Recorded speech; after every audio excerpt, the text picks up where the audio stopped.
Assalomu alaykum hurmatli do'stlar. Mana sizlarga uyni uteplet qilish jarayonini ko'rsatib boramiz. Devorimiz mana shunaqa shtukaturka bo'lgan. Shtukaturkaning ustidan mana shunday uteplet qilyapmiz. Mana Pinaplex qalinligi 5 santimetrlik Pinaplex mahsuloti bilan shoflarigacha pena qilib, bu orqasiga kafelni kiley tortib, kafelni kileyda yopishtirib, keyin mana bunday press shayba deydimi, kripka deydimi, shunaqalar bilan ham mustahkamlab qotirganmiz.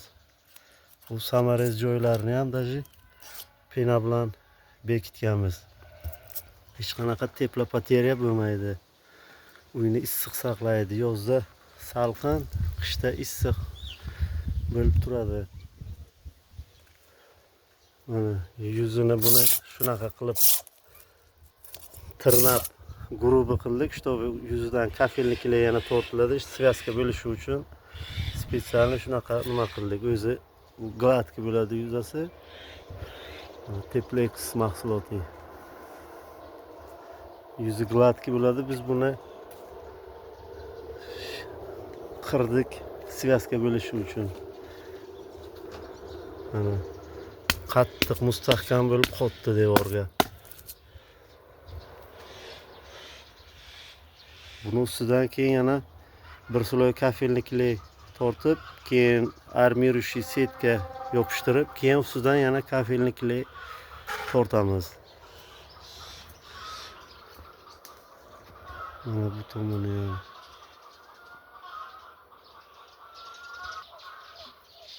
Mana bu tomoniga уже kafelni kiley tortilgan, mana setkasi ma'lum.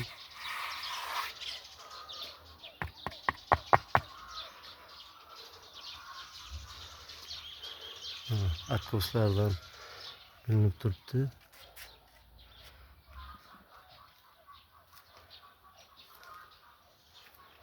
Mana shunday koma shaklda bo'ladi bu. Qalinligi 5 santimetr. Deraza atroflari keyin atkosni olamiz.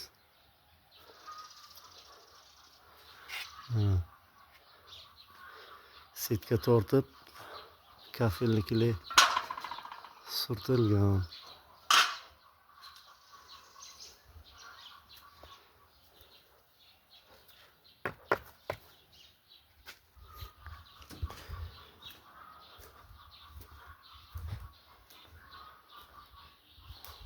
Bu tomoni ham xuddi shunday.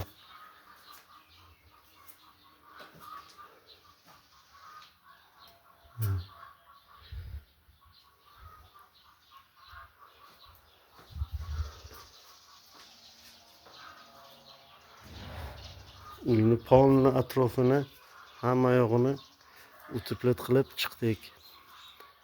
Endi kafelni kiley tortib, xudo xolasa aboyimizga tayyorlab, xudo xolasa aboyimizni yopishtiramiz.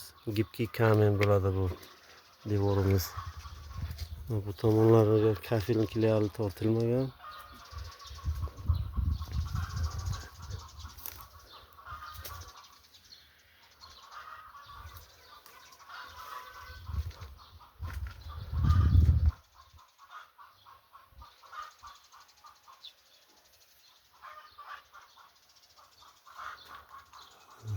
Shoflarigacha hammasi penalangan.